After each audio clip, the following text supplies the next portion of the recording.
ला ला ला ला ला ला ला।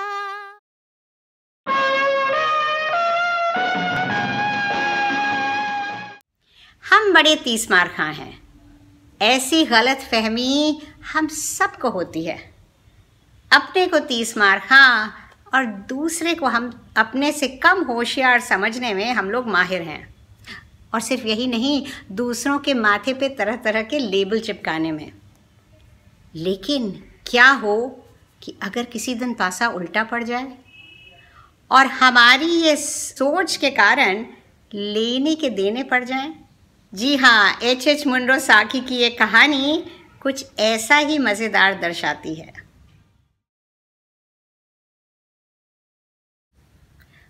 आज जो कहानी मैं आपको सुनाने जा रही हूँ उसे लिखा है मशहूर लघु कथा लेखक एच मुनरो साकी ने। कहानी का मूल शीर्षक है द 7 क्रीम जग्स और इसका हिंदी रूपांतरण मैंने किया है आपके लिए। तो आओ सुनो कहानी 7 दूधदानियाँ। मुझे नहीं लगता कि विल्फ्रेड पिजनकोट से अब हमारा वास्ता पड़ेगा, मिसेस पीटर पिजनकोट ने कहा, क्योंकि अब उसे खानदानी दौलत मिल गई है और बैरन की पदवी भी मिल गई है। मिसेस पीटर पिजनकोट ने निराशा से कहा। ठीक कहती हो, उनके पति बोले, और इसलिए भी कि जब वो निठल्ला था तो हमने कई बार उसे यहाँ आने से मना कर दिया था। पिछली बार मैं उससे शायद तब मिला था जब वो 12 साल का था। अरे तो उसका कारण था भाई। अरे उसकी इस भयंकर बुरी आदत को कौन झेलता? ना बाबा, ना उसे दूर रखना ही बेहतर था। अरे तो अब भी तो उसकी आदत वैसी ही होगी ना। कोई ये तो है नहीं कि कोई इंसान जब दौलतमंद बन जाए तो उसकी बुरी आदत गायब हो जाती है। सो तो है, पर दौलतमंद इंसानों की बुरी आदतों को भी अलग नज़रिए से देखा जाता है, पीटर की पत्नी बोली।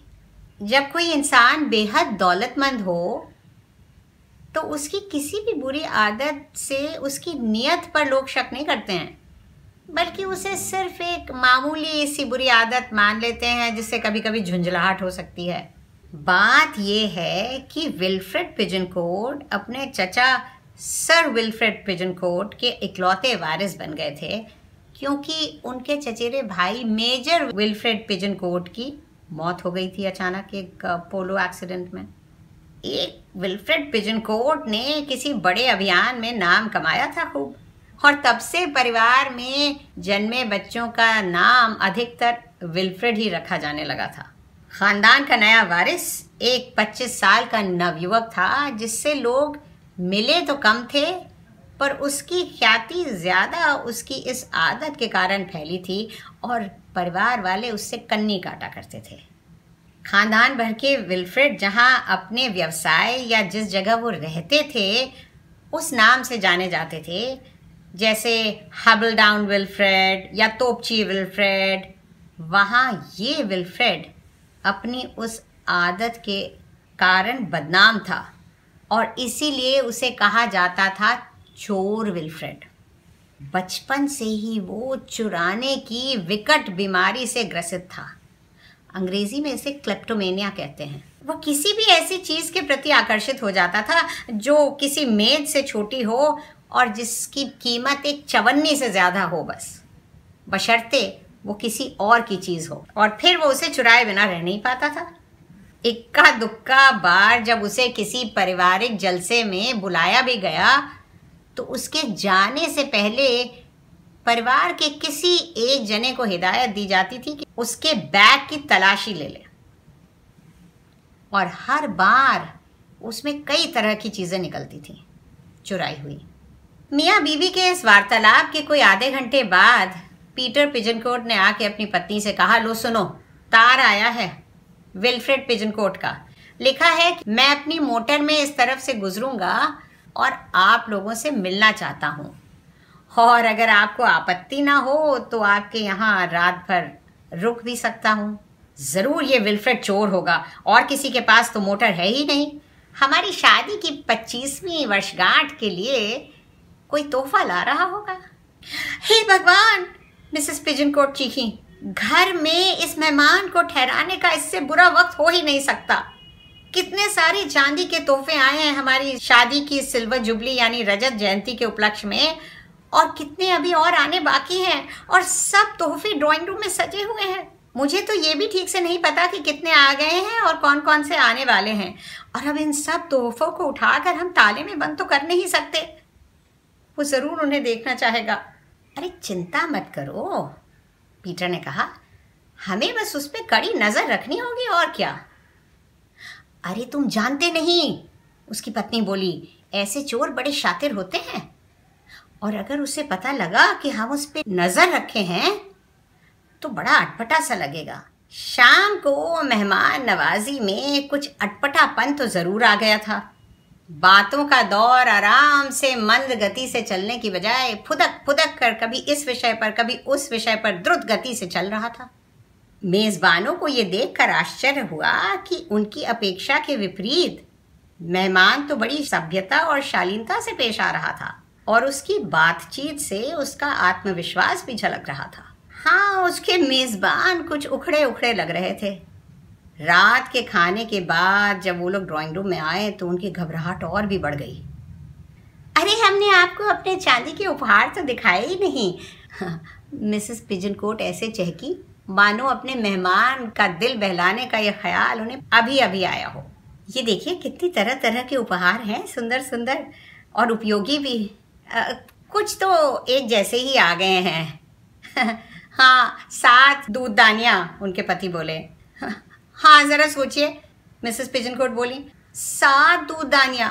अरे जैसे हम जिंदगी भर बस दूध और क्रीम पर ही जीने वाले हैं। खैर, कुछ को तो बदला जा सकता है। विल्फ्रेड ने नई चीज़ों के बजाय पुरानी वस्तुओं में ज़्यादा दिलचस्पी दिखाई, और कुछ एक को तो उठाकर लैंप के पास भी ले गया उन्हें गौर से देखने। ऐसे लम्हों में उसके मेज़बानों की स्थिति ऐसी थी जैसे किसी बिल्ली की हो जब उसके बच्चों का उठा उठा के निरीक्षण कर रहे हों लोग। अरे आपने क्या वो चटनी दानी मुझे वापस दी? उसकी जगह यहाँ है, मिसेस पिजनकोट चहकी। माफ़ कीजिएगा, मैंने उसे यहाँ रख दिया था, विल्फ्रेड ने एक और उपहार उठाते हुए कहा। ज़रा वो चीनी दानी मुझे देंगे? देख लेने के बाद मुझे लिखना है ना कि किसने क्या भेजा है, इससे पहले कि मैं भूल जाऊं, मिसेस पिजनकोट दृढ़ता से बोली। पूरी चौकसी के बाद रात में मेहमान जब सोने गया तो मिसेस पिजनकोट कुछ व्याकुल सी थीं। उन्होंने कहा, मुझे लग रहा है कि वो कुछ ना कुछ उठा कर ले गया है। मुझे भी उसके हाव भाव से लग रहा था कि वह कुछ बदमाशी कर रहा है, उनके पति बोले। मिसेस पिजनकोट ने जल्दी से सब उपहार गिने। 34 हैं, और मुझे लगता है कि 35 थे, पर मुझे ये ख्याल नहीं आ रहा है कि आर्क डीकन का जो उपहार आने वाला है उसे मिला के 35 थे या अभी जितने हैं वो 35 थे। कैसे पता चलेगा, उनके पति बोले। कंजूस राम खुद तो कोई उपहार लाए नहीं है, मैं उन्हें अपना कोई उपहार उठा के तो ले जाने हरगिज़ नहीं दूंगा। कल जब वो नहा रहा होगा तो अपने बैग की चाबी ज़रूर कहीं कमरे में छोड़ देगा, बस वही मौका है। मिसेस पिजनकोट उत्तेजित होकर चहकी। हम बैग का ताला खोलकर उसकी तलाशी ले लेंगे। अगले दिन षड्यंत्र के मुताबिक मिस्टर और मिसेस पिजनकोट ने मेहमान कमरे के अधखुले दरवाजे पर नज़र रखी, और जब उन्होंने देखा कि विल्फ्रेड एक शानदार बाथरोब पहनकर नहाने के लिए चला गया बाथरूम में, तो लपक कर कमरे में घुस गए। मिसेस पिजनकोट ने दरवाजे पे निगरानी रखी और मिस्टर पिजनकोट ने जल्दी से इधर उधर ढूंढ के चाबी बरामद कर ली, और फिर बैग का ताला खोलकर उसमें टटोलना शुरू किया, और जल्द ही कुछ कमीज़ों के बीच में उसे एक चांदी की दूधदानी मिल गई। देखो कितना शातिर है, उसकी पत्नी बोली। दूधदानी उठाई क्योंकि दूधदानियां इतनी सारी थी, उसने सोचा पता नहीं चलेगा। अब जल्दी से ले जाकर इसे बाकी तोहफों के साथ रख दो, विल्फ्रेड नाश्ते पे आने वाला होगा। विल्फ्रेड नाश्ते की मेज़ पर कुछ देर से पहुंचा और उसके हाव भाव से झलक रहा था कि कुछ गड़बड़ है। आखिरकार वो बोला, माफ़ कीजिए, मुझे कहते हुए बहुत अजीब लग रहा है, लेकिन आपके घर का कोई नौकर चोर है। उसने मेरे बैग से कुछ चुराया है। मेरी माँ और मेरी तरफ से जो तोहफा मैं आपकी शादी की 25वीं सालगिरह के लिए लाया था वो मेरे बैग से नदारद है। मुझे आपको वो कल शाम को ही दे देना चाहिए था, लेकिन क्योंकि वो चांदी की एक दूधदानी थी और आप वैसे ही बहुत सारी दूधदानियाँ पाकर कुछ खींची सी लग रही थी, इसलिए मैंने वो आपको नहीं दिया। मैंने सोचा था कि मैं उसे बदल कर आपके लिए कुछ और ले आऊँगा, और अब वो गायब है। विल्फ्रेड बोला। तुम्हारी माँ और तुम? पिजन कोट दंपति एक स्वर में बोले। चोर विल्फ्रेड तो अनाथ हो गया था कई साल पहले। जी हाँ, मेरी माँ आजकल कायरो में है।